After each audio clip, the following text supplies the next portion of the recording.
যারা এদেশের স্বাধীনতা বিরোধী, সাথে কিছু কিছু কবুতরের বাচ্চারা নির্বাচন চায় না। কেন চায় না? নির্বাচন হয়ে গেলে সচিবালয় দালালি করতে পারবে না। নির্বাচন হয়ে গেলে সার্কিট হাউসে বিনা পয়সায় ঘুমাতে পারবে না।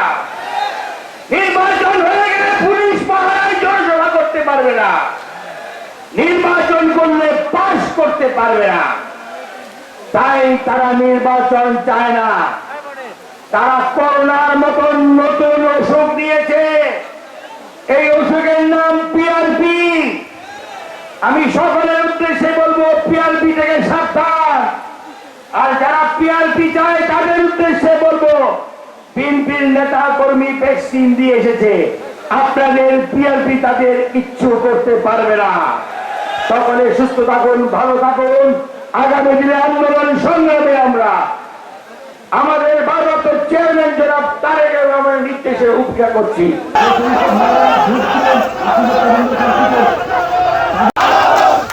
বিএনপি একজন পতিত দেশের নেতা, যিনি অসংখ্যবার পতিত দেশের নেতা, যিনি অসংখ্যবার বিএনপি একজন পতিত দেশের নেতা, যিনি অসংখ্যবার